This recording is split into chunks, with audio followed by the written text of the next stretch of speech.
चलिए आज सुनते हैं एक प्यारी सी कहानी जिसका नाम है ब्रूनो और सबसे मीठे हिस्से का राज। तो तैयार हैं एक छोटे से भालू और उसकी एक बड़ी सीख की कहानी सुनने के लिए? चलिए साथ में चलते हैं इस प्यारे से सफर पर। हमारी कहानी शुरू होती है एक बहुत ही सुंदर और हरे भरे जंगल में। सोचिए, वहाँ ऊंचे ऊंचे पेड़ हैं और फूलों की मीठी मीठी खुशबू हवा में घुली हुई है।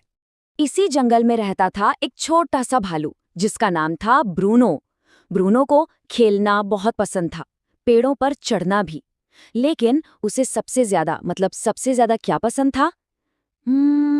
मीठा मीठा सुनहरा शहद। पर पता है, ब्रूनो के साथ एक छोटी सी दिक्कत थी। उसे ना अपनी कोई भी चीज किसी के साथ बांटना बिल्कुल भी अच्छा नहीं लगता था। वो मन ही मन में सोचता था, अगर मैं अपना शहद किसी को दे दूंगा तो मेरे पास तो कम रह जाएगा ना।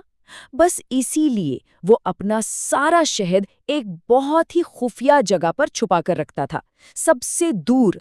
तो हुआ यूं कि एक दिन उसका एक प्यारा सा दोस्त, एक खरगोश, फुदकता हुआ उसके पास आया और बहुत ही धीरे से अपनी प्यारी आवाज में पूछा, ब्रूनो, क्या मुझे बस जरा सा शहद मिल सकता है?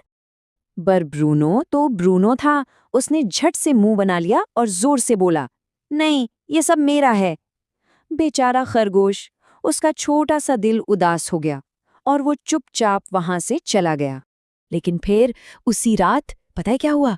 आसमान में काले बादल छा गए और जंगल में जोरों की बारिश शुरू हो गई। गड़गड़ाहट और बिजली के साथ इतनी तेज बारिश कि ब्रूनो ने पहले कभी नहीं देखी थी। और जब अगली सुबह हुई, ब्रूनो भागा भागा अपनी खुफिया जगह पर गया और उसने जो देखा उसे अपनी आंखों पर यकीन ही नहीं हुआ। उसका सारा का सारा शहद बारिश के पानी में बह गया था। वहां कुछ भी नहीं बचा था।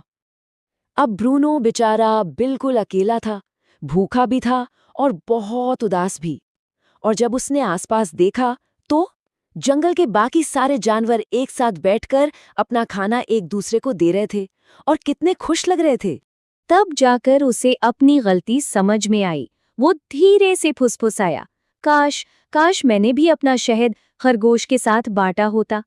वो बस यही सब सोच ही रहा था कि तभी उसने देखा, अरे ये तो वही खरगोश है जो उसकी तरफ आ रहा था। और पता है खरगोश ने क्या किया? उसने अपनी गाजर ब्रूनो को दे दी। ब्रूनो को बहुत हैरानी हुई। उसने कहा, पर मैंने तो तुम्हें शहद नहीं दिया था। खरगोश बस मुस्कुराया और बोला, अरे कोई बात नहीं, दोस्त तो एक दूसरे की मदद करते ही है ना। ये सुनकर ना ब्रूनो के दिल में कुछ हुआ। एक बहुत ही प्यारी सी, एक गरम गरम सी खुशी महसूस हुई। उसने दोस्ती की असली मिठास पहली बार चखी थी।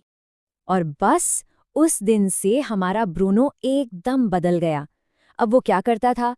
वो पहले नया शहद ढूंढता, फिर अपने सारे दोस्तों को आवाज लगाता और फिर एक बड़ी सी मुस्कान के साथ सबके साथ मिलकर उसे खाता।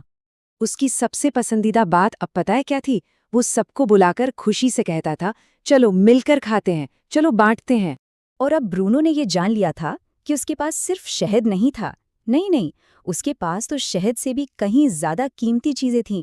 उसके पास प्यारे प्यारे दोस्त थे और ढेर सारी हंसी मजाक था। तो उसने एक बहुत बड़ा राज सीखा कि जब हम अपनी चीजें दूसरों के साथ बांटते हैं ना, तो वो कम नहीं होती, बल्कि हमारी जो खुशी है वो और भी बड़ी हो जाती है, और भी मीठी। और यही था ब्रूनो की कहानी का सबसे मीठा सबक।